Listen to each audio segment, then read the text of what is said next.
नमस्कार दोस्तों, स्वागत है आपका आपके अपने यूट्यूब चैनल में। एंड गाइस, जैसे कि आपको पता है कि डेली हम आपके लिए कोई ना कोई वीडियो लेकर आते हैं।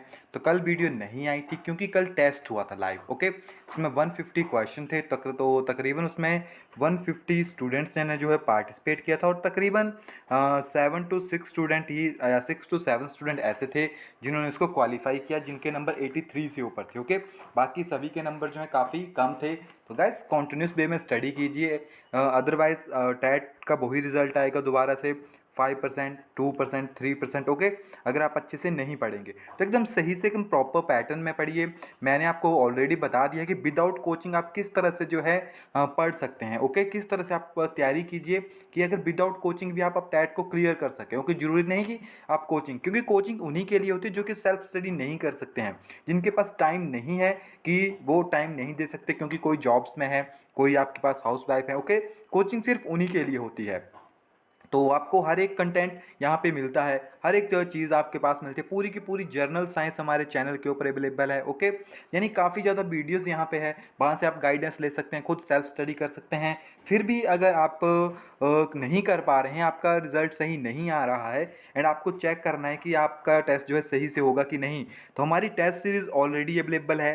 फ्री में आपके पास टेस्ट हो रहे हैं। अगर आप चाहते हैं कि आपको ज़्यादा टेस्ट देने हैं तो हमारी पेड भी है आपके पास। ओके, तकरीबन 10 रुपीज़ में एक टेस्ट आपको अवेलेबल हो जाता है। ओके, तो ये सारा का सारा टेस्ट जो VR अकेडमी की एप्लीकेशन के ऊपर अवेलेबल है, आपको डायरेक्टली स्टोर में जाना है। ओके, लिंक डिस्क्रिप्शन में दिया हुआ है। फिर भी आपका रिजल्ट सही नहीं आ रहा है तो हमारा 25 डेज़ का क्रैश कोर्स चल रहा है। जो भी इसको ज्वाइन करेगा, मैं 100% गारंटी लेता हूँ कि उसका क्लियर होगा, क्योंकि इसमें हमने जो भी कंटेंट करवाया है वो पूरा का पूरा एकदम पूरा कंटेंट इसमें 25 डेज़ में कवर कर दिया है। ओके, तो अगर विदाउट कोचिंग आप कर सकते हैं तो काफ़ी अच्छा है, मगर आपसे नहीं हो रहा है सो आप वहाँ पे जाके ज्वाइन कर सकते हैं। वहाँ पे डिटेल्स देख सकते हैं, फ्री मटेरियल, और ये PDF फाइल भी आपको VR अकेडमी की एप्लीकेशन के ऊपर मिल जाएगी, जहाँ पे आपको सारी डिटेल्स मिली थी। ओके, तो आइए थोड़ा सा जानते हैं एंड देखते हैं कि किस तरह के क्वेश्चन एग्जाम में पूछे जाते हैं। तकरीबन 50 to 60 क्वेश्चन है। ओके, तो फर्स्टली हमारे पास आता है minimum value of charge on a charge body can have, यानी आपके पास कोई बॉडी है उसके ऊपर मिनिमम चार्ज कितना हो सकता है। मिनिमम चार्ज ऑलवेज आपके पास 1 इलेक्ट्रॉन के ऊपर जितना चार्ज आपके पास होता है उतना ही होता है। ओके, यानी 1.6 इंटू 10⁻⁻19 कूलम। ओके, नेक्स्ट हमारे पास आता है value of dielectric constant of medium, कि आपके पास डाइलेक्ट्रिक कांस्टेंट की वैल्यू कितनी होगी किसी मीडियम के लिए, वो आपके पास डिपेंड करती है टेम्परेचर के ऊपर। और किस तरह से डिपेंड करती है, इन्वर्सली प्रोपोर्शनल होती है आपके पास टेम्परेचर के। ओके, यानी अगर टेम्परेचर इंक्रीज करेगा तो डाइलेक्ट्रिक कांस्टेंट की वैल्यू आपके पास डिक्रीज कर जाएगी। ओके, नेक्स्ट हमारे पास है number of electron forming 1 coulomb charge. तो 1 कूलम चार्ज, ये क्वेश्चन ऑलरेडी टैट में आपके पास आ चुका है अगर आपने प्रीवियस ईयर के पेपर्स देखे हैं। Okay, and guys previous year के पेपर्स फ्री में वीडियोस उनकी हमारी वेबसाइट के ऊपर अवेलेबल है। ओके, तो वहाँ से आप उनको देख सकते हैं, उनका लिंक भी हमने डिस्क्रिप्शन में दिया हुआ है। जो प्रीवियस ईयर के 2012 से लेकर आपके पास 2020 तक के जितने भी पेपर है वो वहाँ पे सॉल्व हैं सारे के सारे। ओके, तो number of electron forming 1 coulomb कितने आपके पास होते हैं, 6.25 इंटू 10⁻18। ओके, नेक्स्ट हमारे पास SI unit of electric dipole moment, coulomb metre आपके पास होंगे। SI unit of electric field intensity newton coulomb inverse. Okay, unit directly हमारे पास आते हैं। Dielectric constant of air is, तो एयर का डाइलेक्ट्रिक कांस्टेंट होता है आपके पास 1। ओके, एंड मेटल की बात करें तो मेटल का आपके पास डाइलेक्ट्रिक कांस्टेंट होता है इनफाइनाइट। ओके, नेक्स्ट हमारे पास आता है SI unit of electric potential is, तो इलेक्ट्रिक पोटेंशियल के SI यूनिट कितने होंगे हमारे पास, वोल्ट। ओके, एंड 1 वोल्ट यानी आपके पास कितने किसके बराबर होते हैं, V is equal to W/Q। ये वोल्ट बेसिकली पोटेंशियल को रिप्रेजेंट कर रहा है। ओके, यानी कितना वर्क आपके पास हुआ है, कितना वहाँ पे चार्ज है, तो वह वर्क के लिए जूल यूज़ करेंगे, देन जूल कूलम इनवर्स आपके पास होगा। ओके, नेक्स्ट हमारे पास यूनिट ऑफ कैपेसिटेंस, तो कैपेसिटेंस की हमारे पास यूनिट होते हैं Faraday. Okay, capacitance in series, अगर आपके पास सीरीज में लगे हैं जो भी कैपेसिटेंस है तो उसको हम, जैसे आपके पास रजिस्टर होते हैं सेम वही है, 1/C1 is equal to 1/C1 plus 1/C2। Okay, 1/Cn भी आप लिख सकते हैं कि n टाइम आपके पास कैपेसिटेंस यहाँ पे अवेलेबल है। अगर पैरेलल में होंगे तो वो डायरेक्टली आपके पास सम हो जाएगा। ओके, और पैरेलल में कैपेसिटेंस आपके पास ज़्यादा होती है as compare to series. Okay, next हमारे पास unit of electric charge, electric charge के यूनिट होंगे कूलम। पावर के आपके पास यूनिट होते हैं वॉट। ओके, नेक्स्ट टाइम आती है रेजिस्टेंस। तो रेजिस्टेंस देखिए, रेजिस्टेंस है रेजिस्टिविटी, ऑलरेडी प्रीवियस टाइम में एग्जाम में आ चुका है और काफ़ी सिंपल क्वेश्चन थे। ओके तो रेजिस्टेंस आपके पास होती है in V is directly proportional to I, in potential is directly proportional to current, inversely proportional का साइन हटेगा, then V is equal to RT, resistance आ जाती है आपके पास पोटेंशियल अपॉन जितना आपके पास करंट है। ओके R जो है आपके पास डायरेक्टली प्रोपोर्शनल लेंथ के और inversely proportional area of cross section के। जैसे ही डायरेक्टली प्रोपोर्शनल का साइन हटेगा आपके पास यहाँ पे रो टर्म ऐड हो जाएगी। रो आपके पास रेजिस्टिविटी को रिप्रेजेंट करती है। ओके रेजिस्टिविटी आपके पास लेंथ के ऊपर डिपेंड होती है, एरिया ऑफ क्रॉस सेक्शन के ऊपर डिपेंड करेगी, एंड कितनी रेजिस्टेंस है आपके पास। ओके नेक्स्ट है हमारे पास, और बेसिकली रेजिस्टिविटी जो है आपके पास एक कांस्टेंट टर्म होती है। ओके वो ज़्यादा वेरी नहीं करेगी आपके पास। नेक्स्ट है आपका क्रिस्चॉफ्स लॉ। तो जो क्रिस्चॉफ्स फर्स्ट लॉ है आपके पास उसे हम आपके पास कहते हैं जंक्शन लॉ। ओके और इसको हम कहते हैं law of conservation of charge. Okay first law को कहते हैं जंक्शन लॉ और कहते हैं law of conservation of charge. Second law है हमारे पास जिसे हम कहते हैं बोल्ट लॉ, और इसे हम कहते हैं आपके पास law of conservation of energy. Okay याद रखिएगा। नेक्स्ट है आपके पास, ये क्वेश्चन ऑलरेडी आपके पास एग्जाम में प्रीवियस टाइम में आया था कि जो स्पेसिफिक रेजिस्टेंस है आपके पास वायर की, वो आपके पास सिर्फ और सिर्फ डिपेंड करती है नेचर ऑफ मटेरियल के ऊपर, कि मटेरियल किस चीज़ का आपके पास बना है। किलोवाट आवर आपके पास यूनिट होते हैं एनर्जी के।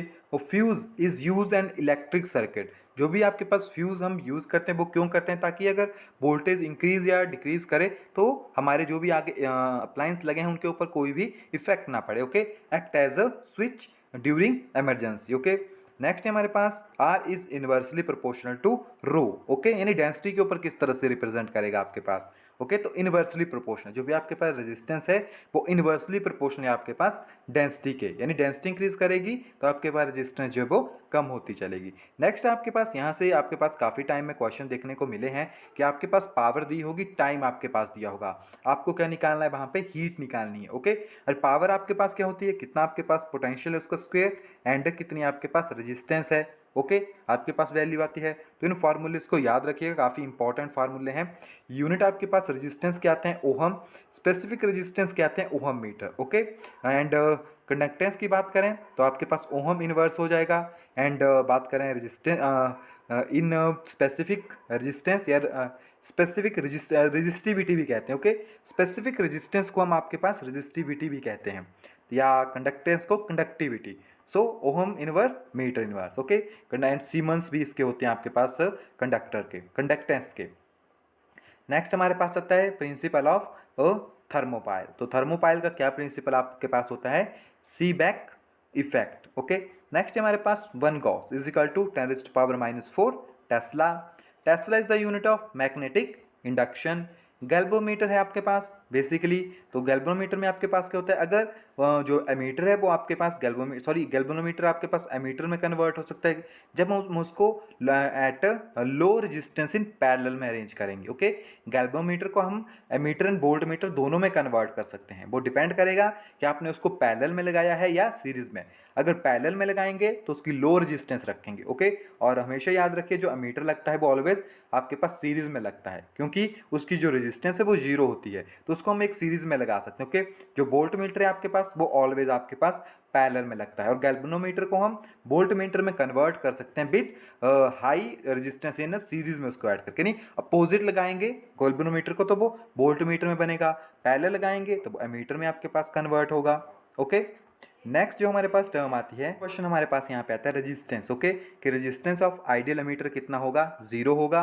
रेजिस्टेंस ऑफ वोल्ट मीटर आपके पास कितनी होती है, आइडियल वोल्ट मीटर की आपके पास इनफाइनाइट तक होती है। ओके नेक्स्ट हमारे पास है साइक्लोन या साइक्लोट्रॉन, जो एक्सेलरेट करता है वो आपके पास पॉजिटिव चार्ज पार्टिकल को आपके पास एक्सेलरेट करता है। ओके नेक्स्ट क्वेश्चन आता है work done on a charge particle in तो जो वर्क डन होता है आपके पास in charge particle in uniform magnetic field, वो आपके पास क्या होता है, ऑलवेज 0 होता है। ओके नेक्स्ट हमारे पास टर्म आती है at a Curie point of ferromagnetic become, जो भी आपके पास क्यूरियस पॉइंट होता है, अगर कोई फेरोमैग्नेटिक सब्सटेंस वहाँ पे पहुँच जाए तो आपके पास एक्ट करता है as a paramagnetic substance. Okay Lenz law is in according to with the law of conservation of, तो लेंज लॉ आपको रिप्रेजेंट करता है law of conservation of energy को। ओके नेक्स्ट हमारे पास unit of mutual induction is Henry.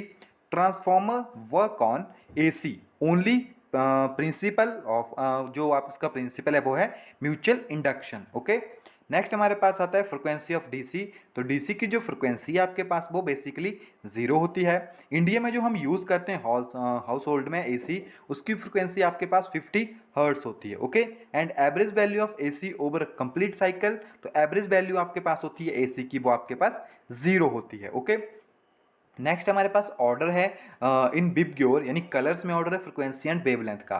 तो आपके पास ये ट्रेंड है कि जो आपके पास जो रेड लाइट है, ओके, उसकी फ्रिक्वेंसी कम है मगर उसकी वेवलेंथ सबसे ज़्यादा है। ओके, एंड जो आपके पास वायलेट है उसकी फ्रिक्वेंसी सबसे ज़्यादा है मगर उसकी वेवलेंथ आपके पास कम है। Okay, light can travel in vacuum due to its, तो लाइट जो है आपको पता है वैक्यूम में भी ट्रैवल करती है due to its electromagnetic wave nature. Okay, when a wave enter a medium what does not change, अगर कोई आपके पास वेव जो है किसी मीडियम के अंदर एंटर करती है तो उसके बीच में कौन सा जो टर्म है वो चेंज नहीं होगी, वो आपके पास है फ्रिक्वेंसी। ओके, नेक्स्ट है हमारे पास radiation use in treatment of muscle aches. तो मसल एचेस में हम जो रेडिएशन यूज़ करते हैं वो आपके पास होती है माइक्रोवेव्स। ओके, जो हमारे पास कम्युनिकेशन का सिस्टम है उसमें भी हम माइक्रोवेव यूज़ करते हैं। ओके, कम्युनिकेशन सिस्टम में।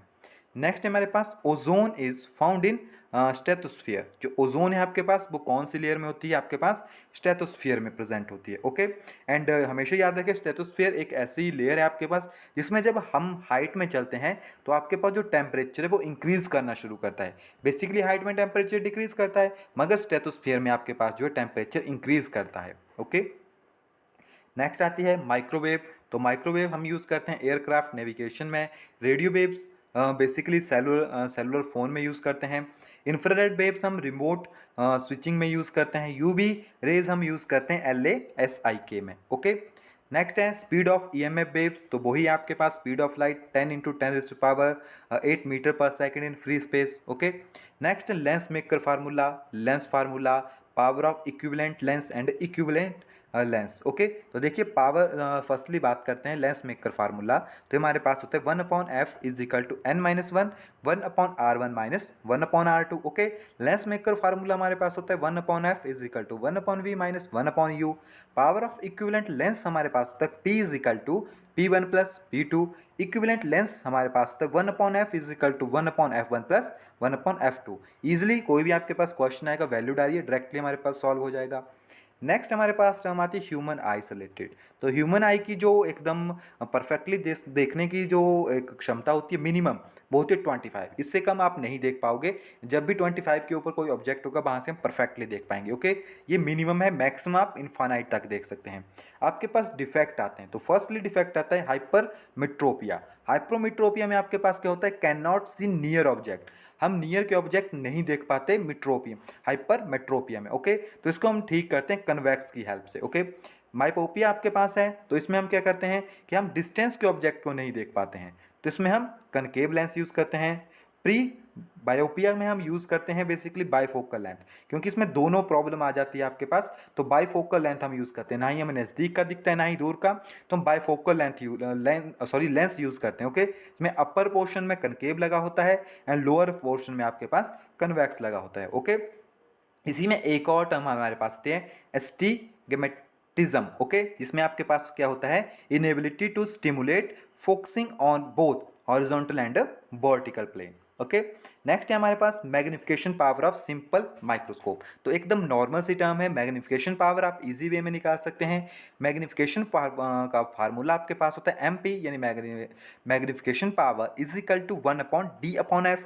नेक्स्ट हमारे पास कुछ प्रॉपर्टीज है जैसे डायफ्रैक्शन। तो ये कौन कौन सी टर्म में यूज़ होता है, रेडियो वेव्स में आपके पास डायफ्रैक्शन होगी, एक्सरे होगी आपके पास, साउंड वेव होगी एंड अल्ट्रा साउंड आपके पास होगी। While on water often exhibit brilliant colors due to the phenomena of, तो वाइल्स में आपको पता है काफ़ी ब्रिलियंट कलर दिखते हैं, किसकी वजह से दिखते हैं आपके पास, इंटरफेरेंस की वजह से। प्रॉपर्टी है आपके पास इंटरफेरेंस। ओके, जब लाइट उसमें से आपके पास होगी।